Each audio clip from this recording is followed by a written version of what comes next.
Depuis quelques années maintenant, le projet Ripple et son token XRP sont en proie à de nombreuses batailles juridiques. Dans cette vidéo, nous revenons sur l'ascension puis la chute du XRP afin de développer une vision globale du projet Ripple et éclairer la lanterne des investisseurs et investisseuses qui, tout comme moi, doivent affronter la nuit noire du bear market.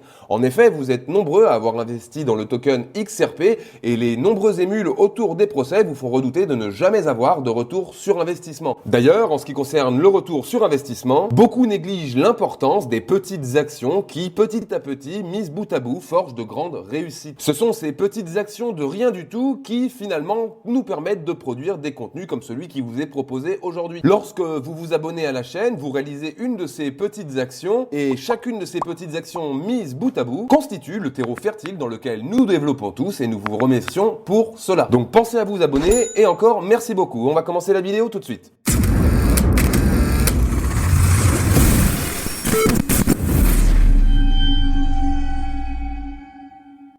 Alors le XRP, c'est la crypto-monnaie native du projet Ripple, une entreprise privée qui a pour objectif de faciliter et accélérer les paiements transfrontaliers, de même que pouvoir gérer la frappe de monnaie numérique de banque centrale. Grâce à son protocole de transaction RTXP et sa monnaie universelle de compensation, le XRP, Ripple souhaite créer un pont entre finances traditionnelles et numérique. Et pour ce faire, Ripple compte céder de la technologie blockchain et d'une validation par consensus. Toutefois, le XRP, avant d'être ce qu'on en connaît aujourd'hui, a parcouru un sacré chemin depuis son idée en 2014. En effet, les bases du projet Ripple sont posées par Ryan Fugger, son fondateur et instigateur de l'idée. Alors qu'il vient de quitter un poste à Vancouver, au Canada, Ryan Fugger a l'idée d'un système décentralisé qui permettrait de pouvoir créer rapidement et facilement ses propres monnaies numériques. Cette idée donne naissance un an plus tard à Ripple Pay, premier jet du protocole permettant de développer simplement des crypto-monnaies sur le protocole Ripple. En 2012, Ryan Fugger est approché par un développeur informatique et un businessman. Durant ces années passées, alors que le premier, Jen McCaleb, travaillait sur le réseau eDonkey, donc un réseau de partage de fichiers de pair à pair, l'autre, Chris Larson, est plutôt un businessman ayant investi dans les startups de la Silicon Valley. Tous deux proposent à Fugger de passer par une validation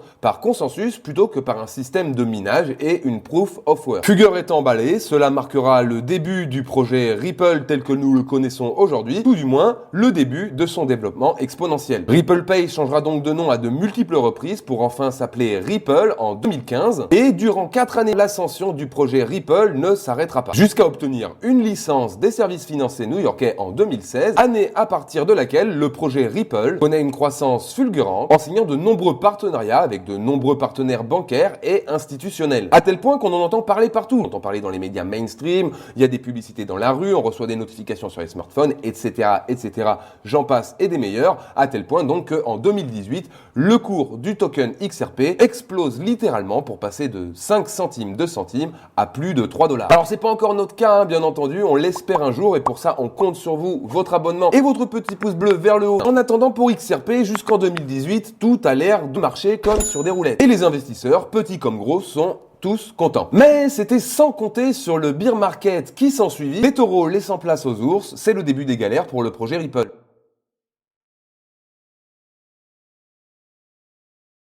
La même année, alors que le cours des crypto-monnaies s'effondre dans les prémices du bear market, un investisseur américain décide de déposer plainte contre l'entreprise Ripple. Se portant partie civile, celui-ci attaque Ripple sous le prétexte de contrevenir aux lois fédérales en ce qui concerne la gestion des valeurs mobilières. Selon l'instigateur du procès, on va l'appeler Ryan X, l'entreprise Ripple, le XRP est un token, un titre adossé à l'entreprise Ripple. C'est donc une action et il est donc soumis à la loi à la loi sur les valeurs mobilières. Mais Ripple ne l'entend pas de cet œil et renvoie finalement le test de Howey à quelque chose d'obsolète, une sorte de méthode archaïque datant des années 1946. Alors que le procès doit se tenir à la Cour suprême de Californie, coup de théâtre, les deux avocats de Ripple, dont Mary Jo White, font transférer le procès sous une juridiction fédérale, donc au tribunal fédéral, plus facilement influençable au dire de certains. D'autant plus que Mary Jo White est une des anciennes présidentes de la SEC,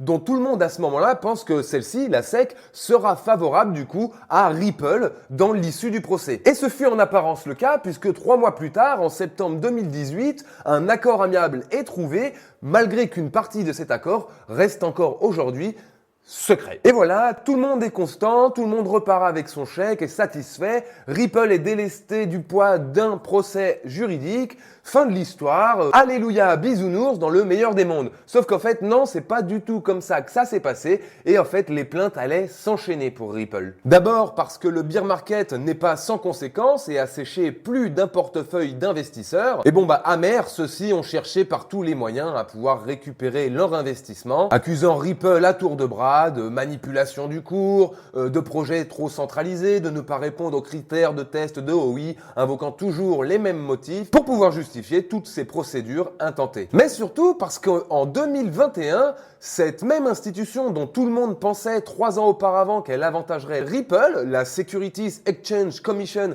des États-Unis, donc la SEC, décide d'attenter un procès en 2021 à Ripple sous le même prétexte que la société Ripple contreviendrait à la loi sur les valeurs mobilières pour non-respect des principes afférents à ce fameux test de OI. Alors, si vous ne savez pas vraiment ce que c'est que ce test de OI et ce que c'est qu'une valeur mobilière, je vais vous expliquer ça tout de suite.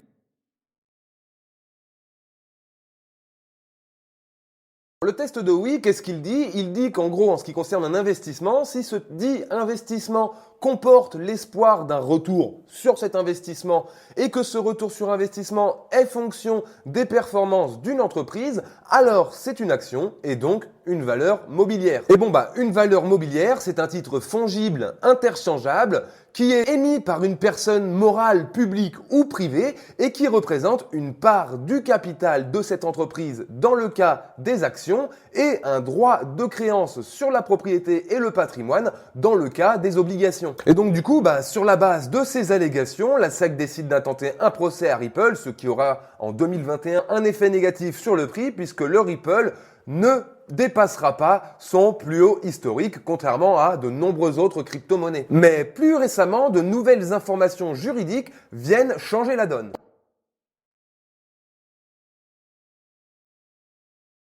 En effet, en 2018, 3 ans avant le début du procès de la SEC, William Inman, son ancien directeur, avait fait des déclarations concernant le projet Ethereum qui pourrait aujourd'hui bien jouer en faveur de l'entreprise Ripple. Inman avait déclaré que les offres et ventes actuelles d'Ether ne représentaient pas des transactions sur titre. Une déclaration que les avocats de Ripple comptent bien utiliser à leurs avantages pour pouvoir démontrer que le même constat s'applique aux jetons XRP. Coïncidence puisque la SEC en 2020 avait déjà effectué une demande de mise sous secret professionnel de ces informations de William Inman, qui d'ailleurs avait été rejetée. Et puis, malgré qu'elle fut rejetée une première fois, la SEC n'a pas lâché le morceau et a effectué une nouvelle demande auprès d'une autre institution, elle aussi rejetée. Du coup, depuis le début du procès jusqu'à maintenant, la SEC n'a pas été en mesure d'apporter les éléments de preuve que le token XRP est une valeur mobilière. Et quant à nous, nous vous apportons suffisamment de preuves au quotidien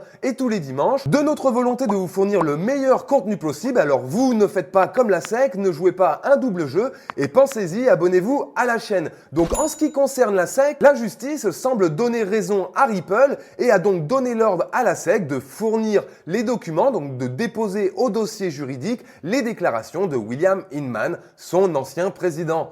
Alors nul doute que la SEC va essayer de décrédibiliser son ancien président pour pouvoir illégitimer son propos au niveau du tribunal. Mais pour l'instant, on n'en sait pas plus puisque selon le PDG de Ripple, Brad Garlinghouse, nous n'aurons pas d'informations supplémentaires avant le verdict qui est prévu premier, voire second trimestre de l'année 2023. Donc bien que très centralisé, le projet Ripple et son token XRP semblent avoir de beaux jours devant eux. Déjà bien implanté dans l'écosystème crypto, le projet réunit une grosse communauté composée de nombreux fonds d'investissement, parmi lesquels Grayscale entre autres. Et puis dernièrement, Elon Musk a également apporté tout son soutien au projet en finalement déclarant par la voix de son service juridique que les agissements de la SEC représentaient une muselière imposée par l'État. Mais du coup, quel est le potentiel réel du XRP en termes de valorisation financière, donc en termes de prix, et à quoi pourrions-nous nous attendre d'ici le prochain rallye haussier?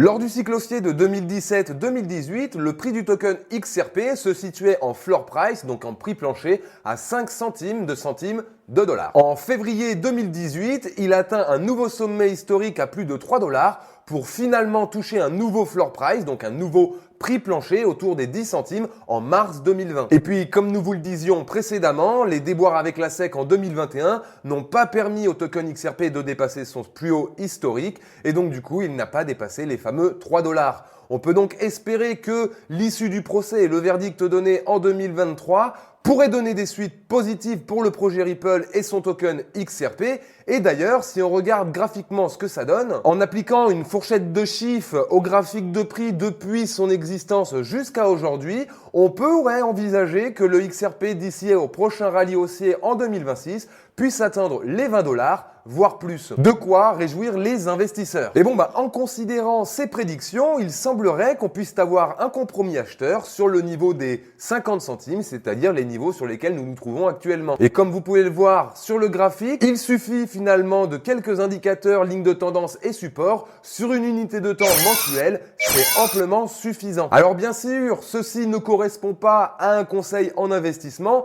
ça correspond à mon propre avis. Faites vos propres recherches, ne mettez pas votre argent n'importe comment. Chacun est entièrement et pleinement responsable de la manière dont il décide de gérer son argent. Et puis en ce qui concerne cette vidéo, celle-ci touche à sa fin. J'espère qu'elle vous a plu, qu'elle vous a permis d'en apprendre davantage concernant le token XRP, qu'elle a répondu à vos interrogations. N'hésitez pas à me le partager en commentaire. Et puis une fois de plus, un petit pouce bleu vers le haut, un petit abonnement, ça mange pas de pain et ça donne de la motivation. À dimanche prochain les amis.